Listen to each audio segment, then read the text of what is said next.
Hey guys, I'm Melly Hopper, and today I am back with you with some more vlogging. I know that I told you guys the next vlog would be a little more about ancestry results, but I lied. I wanted to. The next video will be about this. I just had some things I want to talk about instead. So,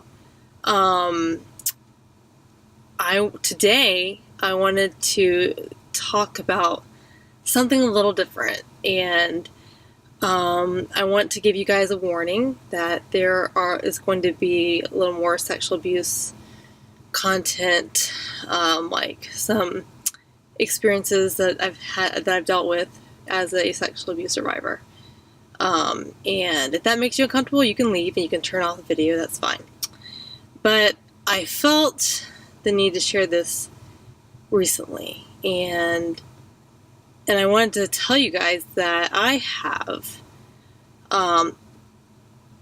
anxiety attacks when I go to Costco. And some of the reasons why I get very panicky whenever I have to go to Costco.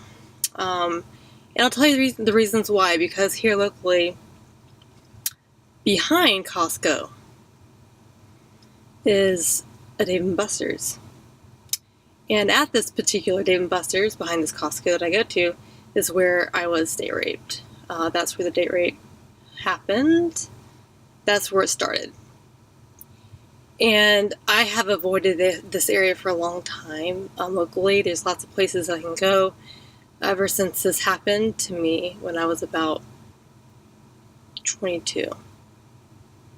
So when this happened to me, and so I guess it's been about 9 years, maybe it's been almost 10 years since this happened to me, and fortunately I've found many ways of avoiding this area. I don't shop there often or anything like that, so it's been easy for me to not have to,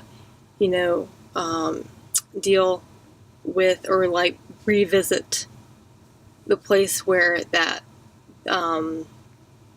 happened to me. And so recently, so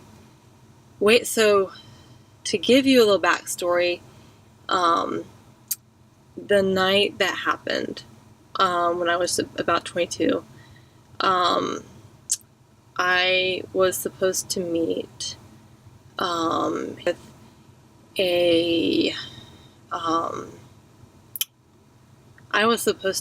with a church youth group. Some younger like teens and like singles we would meet at Dave & Buster's. Like, that wasn't the first time it had happened. That was kind of a place where we'd go sometimes, and there was a single guy who was in his 30s. He was the one who would always he was like the fun kind of like guy who was always trying to do fun things with the teens and stuff like that. So he was, he'd always get everyone together, do stuff like this, and we'd all go Dave & Buster's like on a Sunday night after church or something to kind of do something fun and hang out there. And so that was just like what he enjoyed doing. So he would get these groups, from our church, and the teens and things like that. So I was always invited to come along to these things. So that night we had another meeting there. It was planned, at our church. We had talked about it. And so I was supposed to show up with everybody else. However, that particular night, I was the only one who showed up, along with this, so-called single Christian, guy with our church. And so he and I were the only ones who showed up. No one else could make it. So, to be clear, I had never been attracted to this guy at all. Never had felt attraction towards him. He was shorter than me.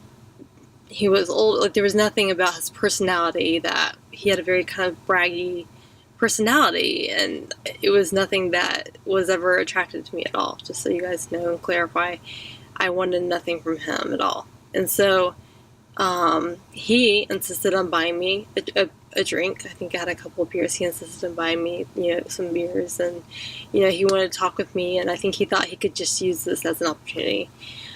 So I'm just going to fast forward. I'm not going to give you a lot of details right now, and I've also blogged about this, so if you want to know a little more about it, I have a blog where you can see more about that. But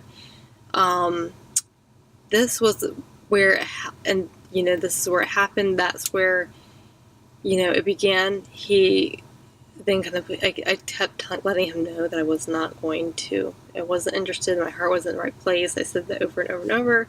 He just wouldn't take no as an answer. He just pushed, and he was going to, he was just going to have me, however it was, like, whatever way he wanted to, that's just the way it was going to be. So, my point to all this is that he pushed and pushed and pushed for us to go out and, as friends. He's like, well, let's go as friends. I get it. Well, let's go as friends, and let's go find a club. Let's go dance. I had never been to a club before in my life. I didn't drink. That wasn't my lifestyle at all. So he took me to the first club I had ever been to, and he insisted on buying me some drinks where I was wasted. I couldn't remember anything. I was throwing up everywhere. It was bad. And so that's how he got me in the hotel room, because I was not conscious. He had to carry me into the hotel. I had no memories of that. He had to carry me through the elevators into his room. So I was clearly not conscious, and he kept saying, how we had this amazing connection, and that he thought, he kept acting like this is something I had wanted to, which was not at all. So, my reason of talking about all this is to tell you, every time, the hotel that we ended up at was actually right across from the Perimeter Mall in Atlanta, Georgia. I go to the Perimeter Mall a lot. Every time I would go to the Perimeter Mall after this happened to me, I could not look at that hotel. Like, I had a very hard time. Like, I couldn't look at it. I would just, like, every time I'd go by the mall, I had to pass the hotel, and I just would just, like, block it out. That's what I had to do, because, like, I mean, like, you can't, the mall was, I guess, important to me enough. So I guess the thing is, over time, I had to learn to block it out. I had to learn how to, block out those things. And sort of over time, what's interesting is that I would pass that hotel so many times, like throughout the week, several times. But what was weird is that I never really had a reason to go back to, or past the Dave & Buster's where it all started, and he had, had given me a drink. There's so much darkness, like I just had felt a lot of darkness, or things like that. And so, in saying that, I'm sorry guys, it's dark because it's raining and stuff. It's hard to get great light. But my point I'm trying to get across is that anybody who's had trauma, there are things that set it off. There are always going to be those things that set it off, and without warning. And I had to learn to go by that mall, like go by the, to start looking. At first it would hurt to, like, look at the hotel and see, yeah, that's where I was. That's where I woke up the next morning, and I had no clue how I got there. And it was like the most horrible, like one of those horrible days of my life, honestly. And I didn't know what had happened to me, and he kept acting like it was something that we had both wanted, all this stuff. And so it was the most horrible feelings. And I was like, oh yeah. But over the years, like, I had learned that the more I drive by the places of trauma sometimes. I drive by my home where my stepdad sexually abused me, like, I'll drive by the home where all that happened, you know, in Tucker, and like, I feel like it used to be really hard for me to do that, and I used to be like, is this the right thing? I kind of feel like I'm re-traumatizing myself. But I've found that it has helped me to heal more, and I hurt less. I found the more times I drive by, you know, the house where my stepdad sexually abused me, my home, by now when I drive by there, I don't feel it doesn't hurt. I go by there and I can understand what happened to me, and it doesn't hurt me anymore. And I feel like that God has given me power through, I guess, those kinds of situations. I feel like that God's given me power and like healing to overcome and to not hurt, to not stay in the same hurtful place. And I always feel like that I need to challenge myself in those times where there's a place where there's a place that sets me off or brings back memories. I try to challenge myself. I'm like, well, I'm going to keep going. I'm going to keep living my life. I'm going to keep going to the mall. I'm going to go, and at this point, because I'm a mom, and Costco's too great a place to to not go to. So I'm like, I have to overcome my anxiety and my fears every time I go to Costco. Like, I have to, every time I see, you know, the Dave & Buster's, like, behind it, I feel like that it's just another place for me, you know. And you know, there's always going to be, I'm always going to be healing. The rest of my life, there's always going to be new steps, new things that come up for me. I'm just like, man, wow, I had no idea that this still hurt, or that I'm so raw from, you know, like the date rape, you know, or like what happened there. Because like, but when I get pushed into these kinds of situations, then I'm like, okay, I've got to come through this. I've got to, you know, challenge myself. And, you know, and so I see how God's brought me through, you know, and He's strengthened me, you know. And honestly, guys, I just don't want to live the rest of my life in fear of Costco, or like, well, I just can't handle going to Costco, so I just won't go to Costco. I just won't go to the mall. You know, like, I can't do that. I can't let the fear control me. And in some ways, and like in every way, that would be letting my abusers win. Like, that would, and you know what, Satan would absolutely love that if I let my spirits win. If I said, oh my gosh, I just can't do that. It's too hard.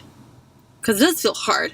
But there's a part of me who says, yeah, but I have to live life. And, you know, like, I mean, I think that God wants me to come to a place where it finally doesn't hurt anymore.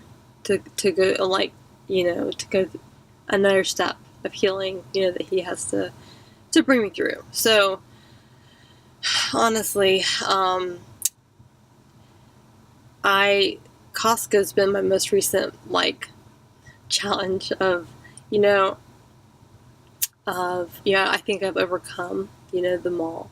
Like, going by the hotel, to the mall. I've overcome driving by my house where, you know, my stepdad's abused me. And now this time, you know, recently I've had to deal with Costco. And so it's kind of bizarre to me that just a place like Costco would, you know, would have so much, like, weird power over me and darkness. And I think I feel like there's just a sense of darkness, you know, for me whenever I go to Costco, because I kind of feel like, or it's because of where it's located, to Dave & Buster's and all that stuff. So, yeah. But I do really feel like,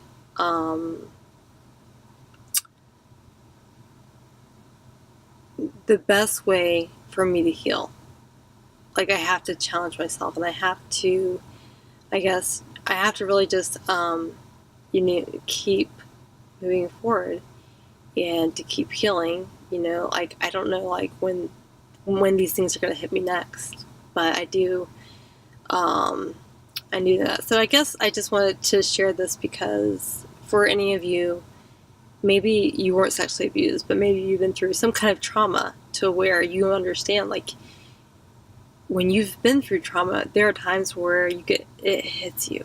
Like it hits you out of the blue. You're not prepared for the flashbacks. You're not prepared for the anxiety and the panic attacks. And so you are like paralyzed in fear.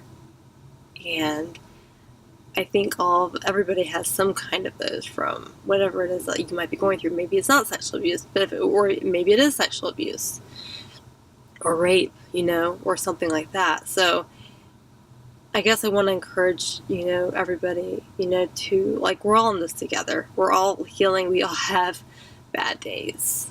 We all have days where can't, like, I kind of feel like you can't wipe me off the floor. I'm like collapsing on the floor. I hide in my closet, for real. I hide in my closet, you guys. And because I'm like, I don't want to do this. This is too hard. I get paralyzed in fear. And, but I don't want to live my life in fear. And when I am able to let go of the fear, like, that is a beautiful thing. So I hope this wasn't too deep. I hope this wasn't too, like, I don't know, uncomfortable. But I just wanted to kind of talk a little bit about, some things that I'm learning and going through with you guys, and maybe this will help. Thanks.